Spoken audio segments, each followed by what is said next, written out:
Batista been working on Dune 2 right now for HBO Max, actually, or for HBO. You know, originally the HBO Max version came out. They didn't bring it to theaters for Dune 1. They complained about it constantly.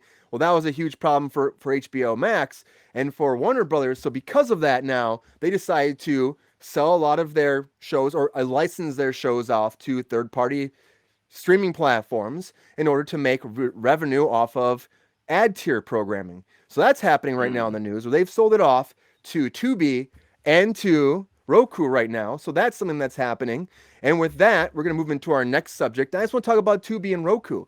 So the thing is, HBO Max needs to make money. So like, okay, we're going to sell some of this content off. We're going to license it, I should say. We're licensing it off. These first two platforms, Tubi and Roku, said, hell yeah, let's make this happen. In December, Roku announced that they're going to be taking these on. So this is all moving forward now. It's going to be happening in the next few months that they'll actually launch new episodes or new channels where you can see Westworld, you can see The Bachelor, you can see Cake Boss, you can see Say Yes to the Dress, and also to F-Boy Island. They're all going over to these ad tier programs. I can't wait for that. I know. Roku's doing it. They're going to get 2,000 hours of on-demand content on Roku from Warner Brother Discovery, and they're going to be streaming it. They're going to make individual channels. Also, Tubi's doing the same thing. They're going to have 4 web-based programming platform channels they're making. They're going to stream all this WB content. Again, over 2,000 hours. 225 ad-supported VOD titles are coming over. We're talking about movies, TV shows, all of that. Wednesday, actually tomorrow, February 1st, Tubi's going to start launching their stuff. So they'll start actually updating some channels onto their programming, bringing this WB content for free. Just you have to watch the ads to their programming. So this is just the beginning of what WB is going to be doing with their content, licensing it off. Now it's just Tubi and Roku, but they'll probably eventually go to Pluto TV. They'll probably eventually go to Plex. There's a lot of platforms like that they can license this off and make some money on the back end because they lost so much money during that whole COVID lockdown situation where they said we're bringing all of our content right to streaming. So this is going to be happening. Some of the movies, too, that are going to go out there it shows Raised by Wolves, Legendary, The Nevers, Finding Mike, and The Head of the Class, and The Time Traveler's Wife. So you'll be able to find these programs on Tubi and on Roku, and on Tubi starting tomorrow. So this is another thing that's happening in the news where it's finally moving forward for Warner Brothers. They got to make some more money. It's like they're pushing this forward. Sabrina, you hear about this. Do you think this is a good move by WB Discovery to license your content off, especially big shows like this, where essentially now they're, getting a cut from these other third-party contents? Don't you think they should just, have their own ad tier base and just do it on their own platform, or do you think this is a good idea to branch it off other places? I mean, I don't know whether it's a good idea or not per se. I do know that it's cool for people who can't afford to have 75 different streaming services to watch some shows, but you said big shows. I mean, it's like F-Boy Island. Like, who gives a flying fuck? Say Yes to the Dress. It's like a bunch of shit reality shows. Westworld is really the only thing worth anything on that list of stuff that you mentioned.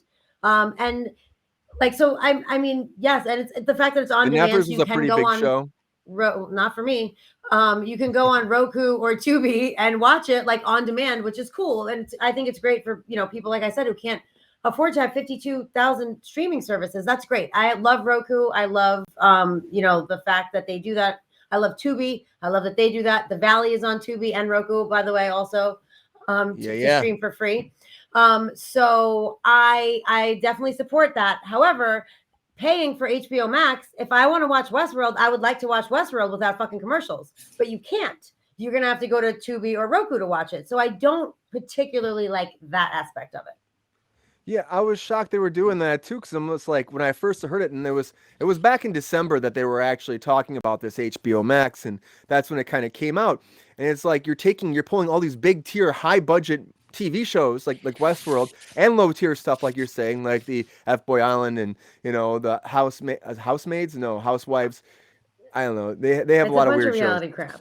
So the reality is, so you're pulling those off. You can't get them on HBO Max anymore. You would just think that you do like everybody else and just figure it out because they do have an ad tier base coming out, or I think it might actually be out for HBO Max where you can have ads. So why not just keep your stuff out there? Apparently, like there's these networks like Tubi and Roku and Plex, like all these places, they do have a different kind of audience though too. So maybe this will branch these programming out. Of course, you're not getting any more new content from this. This is done. But then again, maybe these shows will find a new audience enough where they get a new season. Maybe some of these.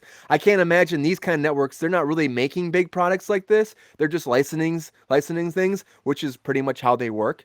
So I don't know. It's a weird move on their part, I think. Jake, you hear about this, right? And have you ever gone to Tubi or Roku before and watched any of their free content? And do you think it's a good idea to take premium content like this and branch it over to this different kind of media? I don't. The platform I use is Apple TV, Yeah. which I don't think they run ads on their stuff because it's a pay to No, play they don't. type platform, and they kind of have their own thing going on too as far as production, which it reminds me a lot of the beta versus VHS tapes from the 80s, which is like there's all this content out there, but how are we going to get it to the market? Like how do we get it to them, right? So Roku and Tubi are kind of like the services that bring it to you. And then I was reading about it today, and I think it was Tubi is owned by Fox, and Roku is kind of its own thing. Yeah. So I don't know, when you look at it from the top down, and we'll talk more about this with another topic for tonight, is it kind of like from the top down, it branches off into all these little fingers of what's going on in the production world. And then depending on which one isn't doing well and which one is doing well, they end up merging them together so that they can stay alive. So it's a distribution of wealth from across the bottom so that it all comes up to the top, and then everybody who's involved is happy. So I think it's smart, but it goes back to the DC confusion. It's like there's all these options for consumers, and they kind of keep you there through a just enough confusion. Yeah, but it's also messing up the brand a little bit though too, if you think about it, because it's like Yeah, it would be. you see HBO and you're like HBO, like why? If some people might subscribe and they want to go watch that old content and they can't get it now.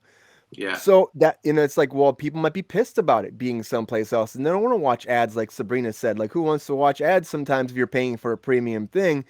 Why are we doing ads now? But then again, like you're saying, maybe this will help thrive some of these different companies. Maybe they want to help the competition away and get a cut of that pie because there's a lot of people that are going to these different channels because it's free, and they want to cut that ad revenue. It must be big enough that it makes them want to jump there and venture into that world. It's because I can't big imagine. Enough.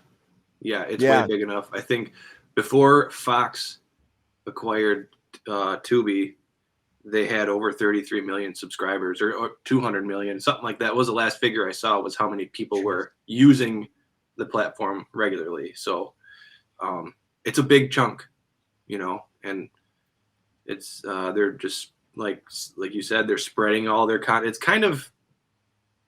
It's like the linear television that you pay for with cable is kind of exploded, and now there's all this stuff out there, and it's falling back into place, and they have to make sure that it lands equitably, and everybody who's been in the game for a long time is trying to grab as much of these pieces of pie falling as they can before it all stops.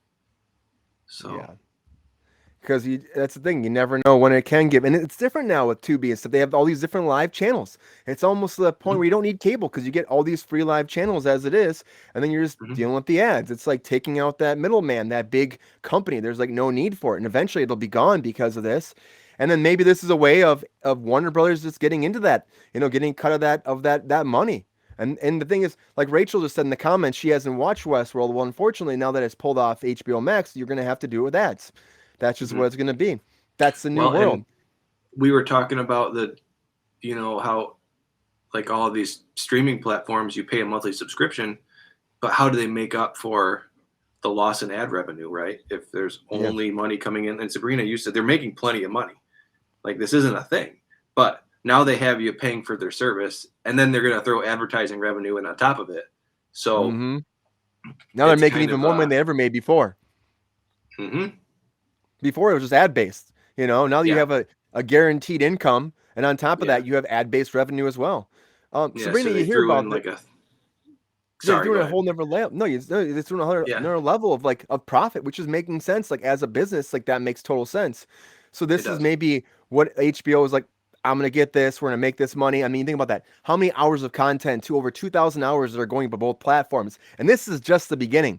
It was just the first two that are doing it. Their plan is to reach out to everybody and work something out. Everybody, so their content's everywhere, which is also making me wonder what's going to happen with HBO Max as they are merging with Discovery to make this new Max platform. Like, what are they going to do with that? You would think they would try to venture off in-house and make it all work in-house as opposed to going out.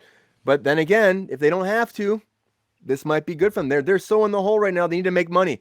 We're talking about HBO a lot tonight. We'll be talking about a lot about DC moving up too.